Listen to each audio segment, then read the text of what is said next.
పితా పుత్ర పవిత్రాత్మ నామమున ఆమెన్. క్రీస్తునాథుని యందు మిక్కిలి ప్రియ సహోదరి సహోదరులారా, మహా గొప్ప పునీతులైనటువంటి పునీత పేతురు పౌలు గార్ల మహోత్సవానికి మిమ్మందరినీ ప్రేమతో ఆహ్వానిస్తూ ఉన్నాను. మార్కు సువార్త 16వ అధ్యాయము 15, 16, 17 వచనములు.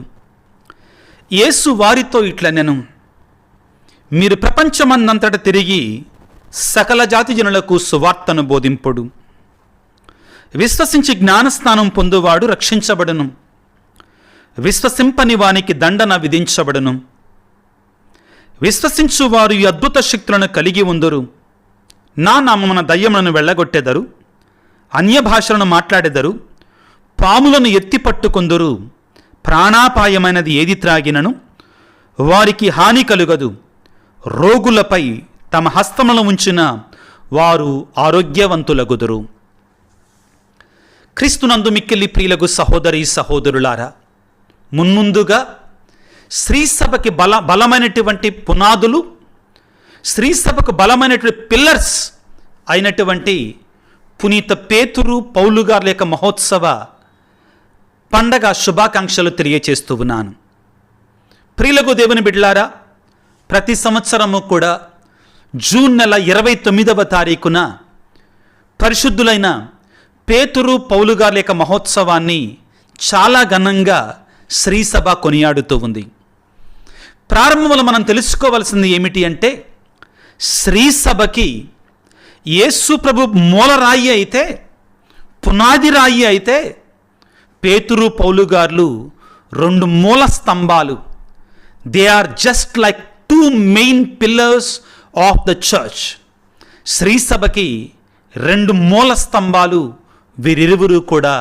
ప్రియులకు దేవుని బిడ్డలారా, అయితే దైవార్చన సంవత్సరంలో, దైవార్చన క్యాలెండర్లో వీరిరువురి నామములో వీరిరువురిని కూడా పురస్కరించుకొని వేరువేరు పండగలు ఉన్నాయి. ఉదాహరణకి జనవరి నెలలో పౌలు పరివర్తన మహోత్సవాన్ని మనం కొనియాడతాం. పేతురు గారి యొక్క బోధనాపీఠ మహోత్సవాన్ని మనం ఫిబ్రవరి నెలలో కొనియాడతాం. అదేవిధంగా ఈ రీతిగా పేతురు గారి పౌలు గారి యొక్క పేర్ల మీదుగా వేరే పండగలు ఉన్నాయి. కానీ శ్రీసభ ప్రత్యేకించి ప్రియులారా, ఈ రోజున ఈ మహా గొప్ప పరిశుద్ధుల యొక్క పండగని కలిపి చేసుకోవాలని మనందరినీ కూడా కోరుతుంది. ఈనాటి పండగను పురస్కరించుకొని ప్రియులారా, కొన్ని విశేషాలని ఆత్మీయంగా ప్రార్థనాపూర్వకంగా ఈ ఇద్దరు మహాపరిశుద్ధుల గురించి తెలుసుకోవటానికి ప్రయత్నం చేద్దాం. మొదటిగా పేతురు గారి గురించి. పేతురు గారు పౌలు గారి యొక్క వ్యక్తిత్వం అనేటువంటిది 2 కూడా పరస్పర విరుద్ధమైనటువంటివి. పేతురు గారు ఎక్కువగా చదువుకోలా, చేపలు పట్టేటువంటి వాడు, కాస్తంత తొందరపాటు ఎక్కువ, ఏది అనిపిస్తే అది వెంటనే చేస్తాడు. పౌలు గారు మహాజ్ఞాని, బాగా చదువుకున్నటువంటి వాడు, బెంజమిను వర్గములో ఆ యొక్క ట్రైబ్లో పుట్టినటువంటి వాడు. ఆయన రోమ పౌరుడు. ఆయన ఒక్కసారి అడుగు వేస్తే ఇక వెనక్కి తీయడం అడుగుని ఎంతవరకైనా వెళతారు. వీరిరువురు కూడా పరస్పర విరుద్ధంగా మనకు కనబడుతూ ఉంటారు. అయినా కానీ దేవుడు వీరిరువురి ద్వారా మనకు నేర్పించేది ఏంటంటే, నీవు ఎలాగ ఉన్నా కానీ బయటికి అది ముఖ్యం కాదు. నీ హృదయం దేవునికి సమర్పించుకోవటానికి నువ్వు సిద్ధంగా ఉన్నావా, దాని మీదే ఆధారపడుతుంది. ప్రియులకు దేవుని బిడ్డలారా, పేతురు గారు గలిలయ నివాసి. వారిని గురించి మనం ప్రారంభంలో ఎక్కడ తెలుసుకుంటాము అంటే, మత్తయి శుభవార్త 4వ అధ్యాయంలో యేసు ప్రభు తన యొక్క బహిరంగ జీవితాన్ని ప్రారంభించగానే మనం తెలుసుకుంటాం ప్రియులారా. మత్తయి శుభవార్త 4వ అధ్యాయము 18వ వచనము నుండి, గలిలయ సరస్సు తీరమున యేసు నడచుచు వలవేసి చేపలను పట్టు పేతురు అను నామాంతరము గల సీమోనును అతని సోదరుడుగా ఆంద్రేయను చూచెను. వారు జాలరులు. ఎక్కడ? గలిలయ సరస్సు తీరమున. ఎవరు? యేసు ప్రభు. ఎవరిని చూశారు? పేతురుని, అతని సోదరుడైనటువంటి ఆంద్రేయను చూశారు. వాళ్ళు ఏం చేస్తున్నారు? చేపలు పడుతున్నారు. వారి వృత్తి ఏమిటి? జాలర్లు, చేపలు పట్టేటు వృత్తి. మీరు నన్ను అనుసరింపుడు, మేము మనుషులను పట్టువాడిగా చేసేదను అని యేసు వారితో పలికెను. వెంటనే వారు తమ వలలను అచట విడిచిపెట్టి యేసును వెంబడింపిరి. ప్రియులారా, లూకా, మార్కు, మత్తయి సారూప్య సువార్తల ప్రకారం యేసు ప్రభు పిలుచుకున్నటువంటి మొట్టమొదటి శిష్యులు పేతురు గారు. యేసు ప్రభు ఆహ్వానించినటువంటి మొట్టమొదటి శిష్యుడు పేతురు గారు. పిల్లారా, ఒకవేళ మనం లూకా సువార్త 5వ అధ్యాయాన్ని మనం చదువుకుంటే అక్కడ యేసు ప్రభు పేతురు గారిని చేపలు పడుతుండగానే, ఆ సముద్రం మీద ఉండగానే ఆహ్వానిస్తున్నారు. పిల్లారా, లూకా సువార్త 5వ అధ్యాయము 8వ వచనంలో సీమోను పేతురు ఇది చూచి యేసు పాదములపై పడి, ప్రభువా, నేను పాపాత్ముడు, నన్ను విడిచి వెళ్ళిపోమ్ము అని ప్రాధేయపడెను. ఆ తరువాత 10వ వచనంలో సీమోనుతో ఉన్న జబదాయి కుమారులు యాకోబు, యోహానును అట్లే ఆశ్చర్యపడిరి. అప్పుడు యేసు సీమోనుతో, భయపడవలదు, ఇక నుండి నీవు మనుషులను పట్టువాడవగా ఉందువు అని చెప్తాడు. ఈ రీతిగా మనం చూస్తే ప్రియులారా, పేతురు గారి గురించి మనకి ఇక్కడే చాలా అంశాలు మనకు బోధపడుతున్నాయి. ఆయన గలిలయ ప్రాంతవాసి అని, అతనికి ఒక సోదరుడు ఉన్నాడు ఆంద్రేయ అని, అతను చేపల పట్టేట పని చేస్తాడు అని, యేసు ప్రభు అతను మొట్టమొదటిగా పిలుచుకున్నాడు అని. చాలా సంతోషం ప్రియులారా. అయితే పేతురు గారు యేసు ప్రభుతో నడవటం ప్రారంభించాడు, విశ్వాసంతో నడవటం ప్రారంభించారు. ప్రియులారా, యేసు ప్రభు పేతురు గారిని రాయితో కొట్టి, ఆ యొక్క సుత్తితో కొట్టి ఆయనను సానబట్టాడు. కారణం ఏంటంటే యేసు ప్రభుకు తెలుసు బాగా, రానున్న కాలంలో ఈ స్త్రీ సభకి అధిపతిగా ఆయన ఉండబోతున్నాడు అని. పడవలో వెళుతుండగా, నిద్రిస్తూ ఉండగా రాత్రి సమయంలో యేసు ప్రభు వారి దగ్గరికి వచ్చాడు. వచ్చినప్పుడు దెయ్యము భూతము అనుకున్నారు. నేనే కదా అని చెప్పాడు యేసు ప్రభు. అందరూ మౌనంగా ఉన్నారు. పేతురు మాత్రం ముందుకు వస్తాడు. నీవైనట్లయితే నన్ను కూడా నీటి మీద రమ్మనటానికి ఆజ్ఞ ఇమ్ము అన్నాడు. మంచిది, అంతవరకు బాగుంది. రమ్మన్నాడు. నేల మీదకి ఎక్కాడు. నడుస్తున్నాడు. గాలి వైపు చూశాడు. మునగటం ప్రారంభించాడు. ప్రభువా, నేను మునిగిపోతున్నాను, నన్ను కాపాడమన్నాడు. యేసయ్య చేతినందించి పైకి లేపి, అల్ప విశ్వాసి, నీవేళ సందేహించితివి అని పలికాడు. ప్రియులారా, ఆ సన్నివేశం పేతురు గారితో ఉన్న ఆ సన్నివేశం పేతురు గారికి మనకి గొప్ప సందేశాన్ని ఇస్తుంది. ఏమిటి అంటే, రానున్న కాలంలో శ్రీసభకు మొదటి పాపుగారిగా ఆయన శ్రీసభను నడిపించబోతున్నాడు. శ్రీసభ అనేటువంటిది కూడా ఈ లోకములో అనే సముద్రములో నడుస్తున్న పడవ లాంటిది. ఆ పడవను నడిపేటప్పుడు నువ్వు అలల కళ్ళు కాదు చూడాల్సింది, యేసయ్య కళ్ళు చూడాలి అని నేర్పించాడు యేసు ప్రభు. అలనాడు పేతురు గారికి, నీకు నాకు కూడా అదే సత్యాన్ని నేర్పిస్తున్నాడు. నీవు నేను కూడా ఇహలోక సముద్రములో ప్రయాణమై వెళుతూ ఉండగా, విశ్వాస ప్రయాణంలో ఉండగా మనం చూడాల్సింది యేసయ్య కల్లి కానీ అలల కల్లి, సుడిగుండాల కల్లి కాదు. ఇదిగో మార్కు సువార్త 16వ అధ్యాయం. ప్రియులారా, మత్తయి శుభవార్త 16వ అధ్యాయం, క్షమించండి, మత్తయి శుభవార్త 16వ అధ్యాయం పేతురు గారి జీవితంలో అత్యంత ప్రధానమైన అధ్యాయంగా నేను భావిస్తున్నాను. ఎందుకని అంటే, ఆ 16వ అధ్యాయంలోనే యేసు ప్రభు పేతురు గారికి పరలోక రాజ్యపు శ్రీసభ తాళాలను ఇవ్వడాన్ని మనం చూస్తాం. మత్తయి శుభవార్త 16వ అధ్యాయం 13వ వచనములో నుండి మనం చదువుకుంటే, యేసు ప్రభు ప్రియులారా కైసరియా ఫిలిప్పి అనే ప్రాంతంలో ప్రయాణమై వెళుతుండగా శిష్యులను అడిగాడు, నన్ను గురించి ప్రజలు ఏమంటున్నారు అని అడిగారు. చాలామంది అన్నారు, ప్రవక్తలలో ఒకడవని, బాప్తిస్మ యోహానువని, ఏలియావని, ఒక్కొక్కళ్ళు ఒక రీతిగా ప్రజలు. మరి మీరేమనుకుంటున్నారు అన్నప్పుడు శిష్యులు మౌనంగా ఉండిపోయారు. పేతురు గారు మాత్రం సమాధానం ఇస్తున్నారు. ఏమంటున్నారు? మత్తయి శుభవార్త 16వ అధ్యాయం 16వ వచనము. అందుకు సీమోను పేతురు, నీవు సజీవ దేవుని కుమారుడవైన క్రీస్తువు అని సమాధానం ఇచ్చాను. ఎంత గొప్ప సాక్ష్యం ప్రియులారా, పేతురు గారు ఇచ్చిన సాక్ష్యం. నీవు సజీవ దేవుని కుమారుడవైన క్రీస్తువు అని పలికాడు. వెంటనే ప్రభువు, యోనా పుత్రుడవైన సీమోను, నీవు ధన్యుడవో, నీకు ఈ విషయం తెలియజేసినది రక్త మాంసములు కాదు, పరలోకమందున్న నా తండ్రి. అక్కడతోటి ఆగల ప్రభు ఏమంటున్నాడు? నేను నీకు పరలోక రాజ్యపు తాళపు చెవులనిచ్చేదను. భూలోకమును నీవు దేనిని బంధింతువో అది పరలోకమందును బంధించబడును, భూలోకములో నీవు దేనిని విప్పుదువో అది పరలోకమందును విప్పబడును అని పరలోక రాజ్యాన్ని, స్త్రీ సభ యొక్క బాధ్యతని పేతురు గారికి అప్పచెప్పారు. ప్రియులారా, తర్వాత ఏం జరిగింది మనందరం చూస్తాం. యేసు ప్రభు, నేను మరణించబోతున్నాను అన్నప్పుడు, ప్రభువా నేను నీతో కూడా వచ్చి మరణిస్తాను అన్నప్పుడు ప్రభు అన్నాడు, నువ్వు నా కొరకు మరణిస్తావా? ఈ రాత్రే యేసు ప్రభు అప్పగింపబడబోతున్నట్టు ఆ రాత్రే నేను నిన్ను ఎరుగనని నా గురించి నీవు ముమ్మార్లు బొంకెదవని చెప్తావు అని పలికారు. అది జరిగింది. అది జరిగిన తర్వాత తాను చేసిన గురుద్రోహానికి బదులుగా అతను పశ్చాత్తాపపడి హృదయ పరివర్తన చెంది వెక్కి వెక్కి ఏడవటాన్ని మనం చూస్తాం. ప్రభు మరణించారు, ఉత్థానమయ్యారు. సమాధిలోనికి వెళ్ళి చూసినటువంటి యోహాను గారు, పేతురు గారి ప్రియులకు దేవుని బిడ్డలారా, ఆ తరువాత అపోస్తుల కార్యాలలో ప్రియులారా, పేతురు గారికి దేవుడిచ్చిన అధికారాన్ని మనం చూస్తాం. పేతురు గారు ఏ రీతిగా ఇదిగో ఈ యొక్క స్త్రీ సభను నడిపించారు అనే సత్యాలను మనం నేర్చుకుంటాం ప్రియులకు దేవుని బిడ్డలారా. మొట్టమొదటి అధ్యాయంలో, 2వ అధ్యాయంలో కూడా పేతురు గారు ప్రియులకు దేవుని బిడ్డలారా అపోస్తుల కార్యాలలో గొప్ప అద్భుతాలు చేయటాన్ని మనం చూస్తాం. ఏమిటి అది? పరిశుద్ధాత్మను పొందుకున్న తర్వాత పేతురు గారు మహా గొప్ప ప్రసంగాన్ని చేస్తే, ఆయన ప్రసంగాన్ని విని, ఆత్మపూరితులై ప్రసంగాన్ని చేసినటువంటి ఆయన ప్రసంగాన్ని విని రమారమి ఒకే రోజున 3000 మంది జ్ఞానస్థానాన్ని పొందుతాను. మనం అంత గొప్పగా ప్రసంగం చేశారు. అపోస్తుల కార్యాలు 2వ అధ్యాయం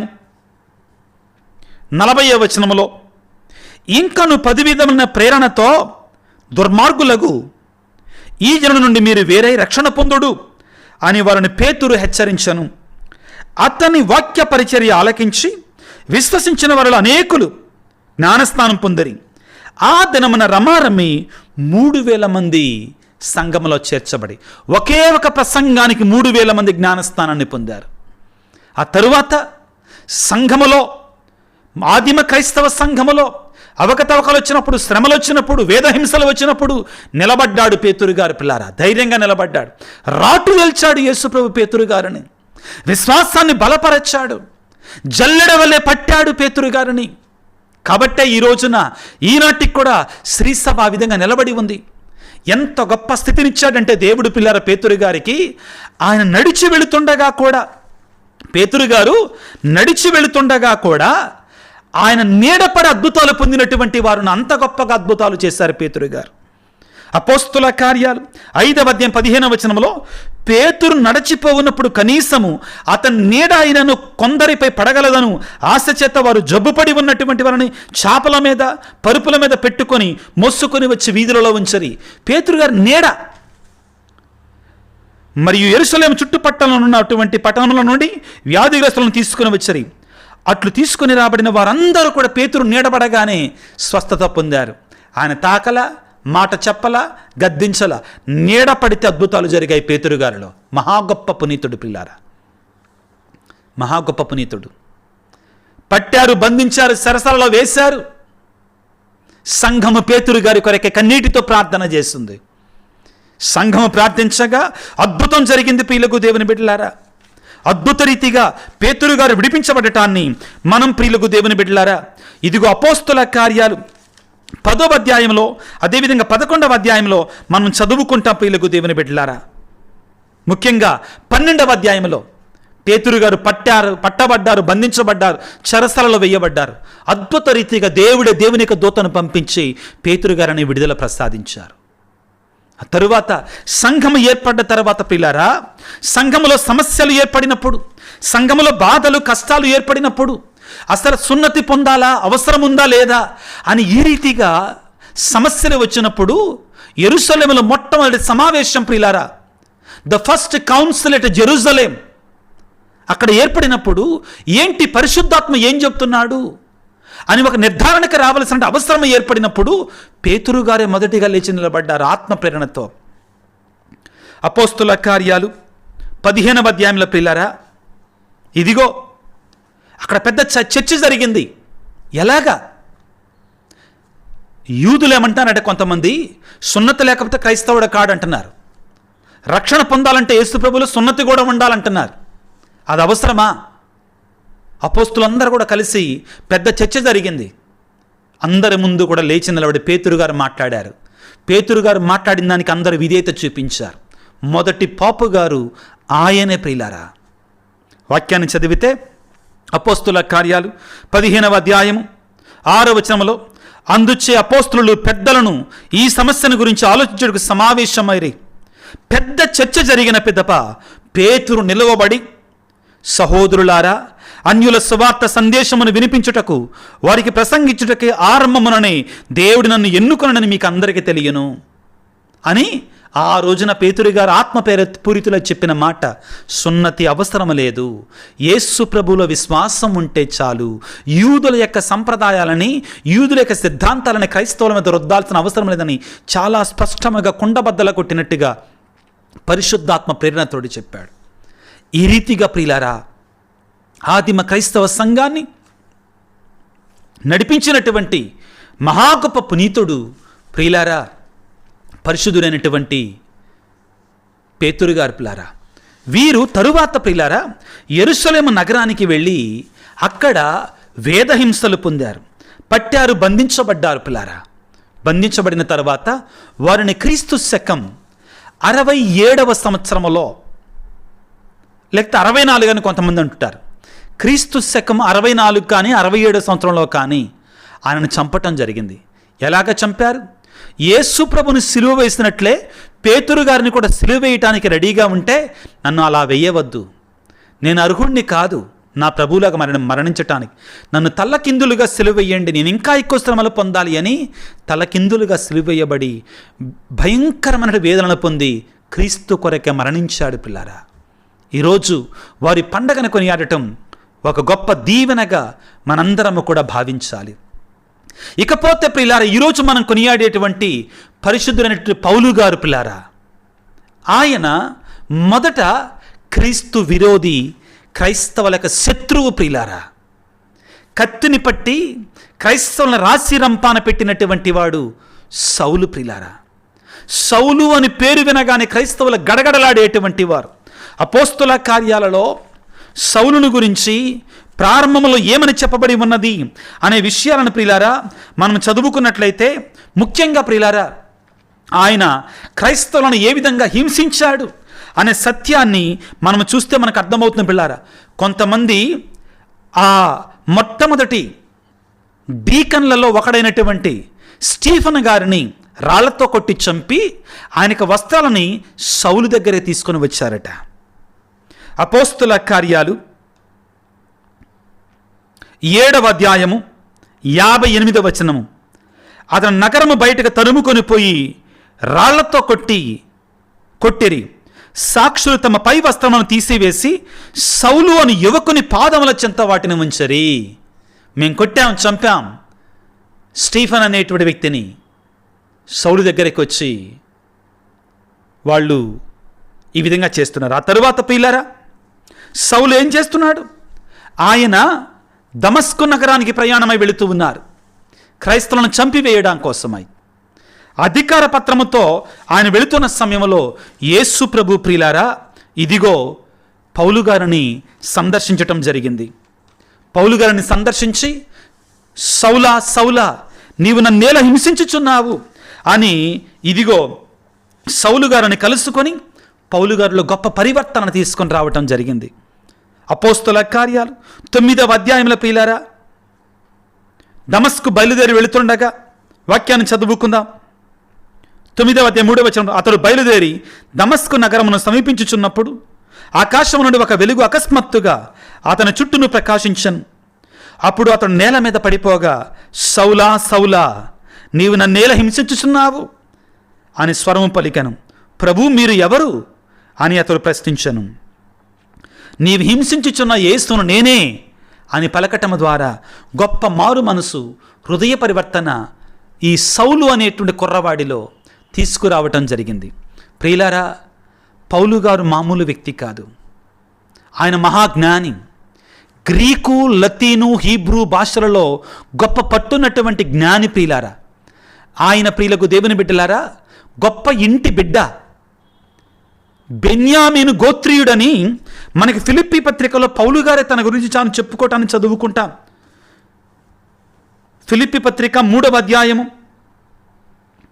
5వ వచనములో పౌలు గారు ఈ విధంగా తన గురించి పలుకుతున్నాడు. నేను పసిబిడ్డగా ఉన్నప్పుడే 8వ దినమున నాకు సున్నతి గావించబడినది. పుట్టుకచే ఇజ్రాయేలును, బెన్యామీను గోత్రీయుడను, స్వచ్ఛమైన రక్తము ప్రవహిస్తున్నటువంటి హెబ్రీయుడను, యూదుల ధర్మశాస్త్రం అనుసరించే విషయంలో నేను పరిసయ్యుడను. ఆ రోజుల్లో పరిచయులు అంటే మామూలు వాళ్ళు కాదండి. ఎవరు అఫెండ్గా మాకండి, బ్రాహ్మణ వర్గానికి చెందినటువంటి ఆ టైపు వాళ్ళండి, అటువంటి వాళ్ళండి, నిష్ఠాగరిష్ఠులు, ధర్మశాస్త్రాన్ని తూచా తప్పకుండా పాటిస్తున్నామని చెప్పుకునేవాళ్ళు. హిపోక్రసీ ఎక్కువ ఉండేది, నిజాయితీ ఉండేది. కానీ మేము గొప్పవాళ్ళం, మేము నీతిమంతులం అనుకునేవాళ్ళు. ఆ వర్గానికి చెందినటువంటి వాడు. నా మతాశక్తి ఇచ్చే దైవ సంఘముని హింసించి తిని, ఫిలిప్పీ పత్రిక 3వ అధ్యాయం 6వ వచనం పౌలు గారు చెప్తున్నాడు. వీటన్నిటిని కూడా ధర్మశాస్త్రమునకు విధేయుడై మానవుడు నీతిమంతుడు అగుటకు ఎంత అవకాశం ఉన్నదో అంతవరకు నేను నిర్దోషిని, ఆ విధంగా చెప్పుకుంటా పోతాడండి తన గురించి తాను.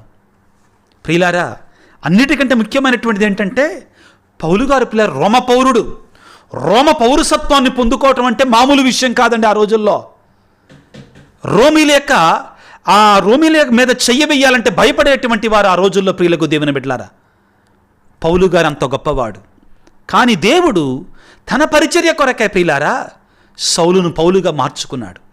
కానీ ప్రియులకు దేవుని బిడ్డలారా, ఒక్కసారి మారిన తర్వాత ఈ సౌలు ప్రియులకు దేవుని బిడ్డలారా తనను తాను పూర్తిగా దేవునికి సమర్పించుకోగలిగాడు. ఒక్కసారి మారు మనసు పొందిన తర్వాత ప్రియులారా పౌలు గారిక నేను జీవించినా మరణించినా క్రీస్తు కొరకే అని పలికాడు. ఇదిగో ఫిలిప్పీ పత్రికల్లో ప్రియులారా ఏమంటాడో తెలుసా? నాకు తెలిసినంతా కూడా చెత్తగా పెంటగా భావించానని చెప్తాడండి.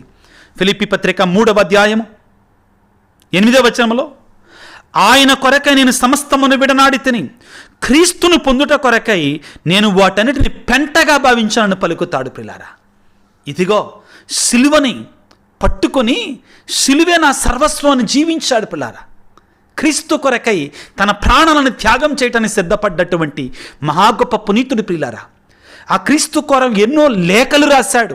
ఈ రోజున పరిశుద్ధ బైబిల్ గ్రంథంలో పౌలు గారు లేఖలు లేకపోతే క్రైస్తవ విశ్వాస జీవితం ఏ విధంగా ఉండాలి అనే మార్గదర్శకత్వం మనకు ఉండేది కాదు. ప్రియులారా, 3 సువార్త ప్రయాణాలు చేశాడు, ఎన్నో శ్రమలు పొందాడు, ఎన్నో బాధలు పొందాడు, చెప్పనల్లవి కానటువంటి బాధలు పొందాడు.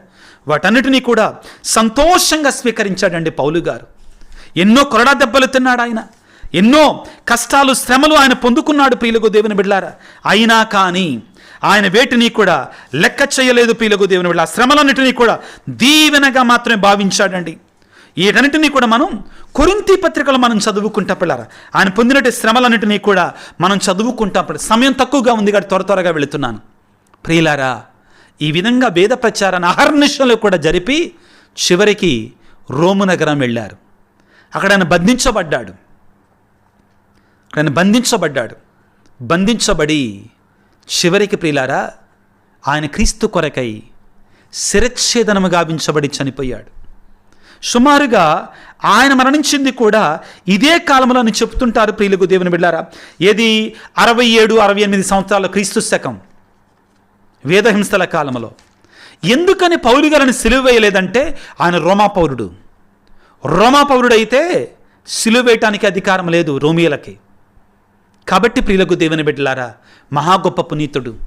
ఇద్దరు కూడా 2 బలమైనటువంటి పిల్లర్స్, 2 బలమైనటువంటి పునాదులు, 2 బలమైనటువంటి ఆ యొక్క మూల స్తంభాలు. ప్రియులారా, ఇంత గొప్ప పండగను కొనియాడుకోవటం మనకు దీవెనగా ఆశీర్వాదంగా మనందరం కూడా భావించుదాం. ప్రియులారా, వారి యొక్క అడుగుజాడల్లో మనం కూడా నడవడానికి, వారి వల్లే మనం కూడా దేవుని విశ్వసించడానికి కావాల్సిన శక్తిని మనకు ప్రసాదించమని వేడుకుందాం. ఇక్కడ ముఖ్యమైన విషయాన్ని మీకు తెలియజేయాలి. నేను రోము నగరానికి వెళ్ళాను, వాటికన్ నగరాన్ని దర్శించుకున్నాను. వాటికన్ నగరం మధ్యలో పేతురు గారి యొక్క సమాధి ఉంటుంది. పేతురు గారి యొక్క గొప్ప దేవాలయం ఉంటుంది. అక్కడే పేతురు గారిని సిలువ వేసి చంపివేశారు. ఆ వాటికన్ నగరం రోము గోడల బయట పౌలు గారిని చంపారు. అక్కడ పౌలు గారి యొక్క బృహత్ దేవాలయం ఉంది. ఆయన చంపినటువంటి ఆ సమాధి ఉంది ప్రియులారా. దీనిని బట్టి మనకు అర్థమయ్యేది ఏమిటి అంటే, పేతురు గారు ప్రియులారా శ్రీసభ కొరకై, ఆ యూదుల కొరకే ప్రత్యేకంగా కేటాయించబడితే, పౌలు గారు అన్యుల కొరకే కేటాయించబడ్డారు. సుందరమైన దేవాలయాలు ప్రియులారా మన యూట్యూబ్ ఛానల్లో ఉన్నాయి. పేతురు గారి పౌలు గారి యొక్క దేవాలయాలు ప్రియులారా, వాటిని చూడటానికి ప్రయత్నం చేయండి. అక్కడికి వెళ్ళలేకపోయినా కానీ నా జీవితం ధన్యమైంది అనుకున్నాను వారి యొక్క సమాధుల దగ్గరికి నేను వెళ్ళినప్పుడు. వేడుకుందాం, ఈ ఆధునిక ప్రపంచంలో కూడా శ్రీసభ, ఈ తిరుసభ వీరి యొక్క అడుగుజాలలో నడుస్తూ దేవునికి లోబడి ఇంకా విస్తారంగా శ్రీసభ ప్రకటించబడాలని, వాక్యం సువార్త ప్రకటించబడాలని, ఎంతోమంది క్రీస్తు ప్రేమను పొందుకోవాలని, రక్షణ భాగ్యాన్ని పొందుకోవాలని ఆ దేవాది దేవుని తలలో వంచి ప్రార్థన చేసుకుందాం. సర్వశక్తిమంతుడా, సర్వోన్నతుడా, ప్రేమమయుడా, మీకు స్తోత్రాలు, వందనాలు. మహా గొప్ప పరిశుద్ధులైనటువంటి పేతురు పౌలు గారి యొక్క మహోత్సవాన్ని కొనియాడే ధన్యత, ఆ భాగ్యాన్ని మాకు ఇచ్చినందుకు మీకు స్తోత్రాలు తండ్రి. ఈనాడు మేము శ్రీసభ కొరకై ఈ సువిశాలమైనటువంటి సంఘము కొరకై ప్రార్థన చేస్తూ ఉన్నాం. నీవు పునాదిరాయిగా, పేతురు పౌలు గారు మూల స్తంభాలుగా ఏర్పడబడినటువంటి ఈ శ్రీసభను మీరు కాపాడండి, భద్రపరచండి. ఇంకా ఎంతోమంది ఇందులో చేరి దైవరాజ్యం అనే చెట్టు నీడలో ప్రభువా సేదతీరే విధంగా నీ యొక్క ప్రేమ, నీ వాత్సల్యం, నీ శాంతి సమాధానం పొందుకునేలాగా దీవించండి. మా పాపు గారిని, మా బిషప్ గారులను, మా గురువులని అందరిని దీవించండి నాయన. ప్రత్యేకమైన రీతిలో ప్రభువా ఈనాడు ఈ వాక్య పరిచయలో పాల్గొంటున్నటువంటి నీ బిడ్డలందరినీ దీవించండి ప్రభువా. విశ్వాసులందరినీ ఆశీర్వదించమని, శ్రీసభను బలంగా దృఢంగా బలపరచమని, నీ వాక్య పరిచయలో, నీ దివ్య సంస్కరణలో ప్రభు శ్రీసభ ముందుకు నడిచే విధంగా ఆశీర్వదించమని మానాదుడైన క్రీస్తు ద్వారా వేడుకొనుచున్నాము తండ్రి, ఆమెన్. ప్రభువు మీతో ఉందురుగాక, మీ ఆత్మతో ఉందురుగాక. సర్వశక్తి గల సర్వేశ్వరుడు పిత, పుత్ర, పవిత్రాత్మ మిమ్మందరిని చల్లగా దీవించి ఆశీర్వదించి కాపాడుదురుగాక. God bless you. దేవుడు మిమ్మల్ని దీవించుగాక. ఆమెన్.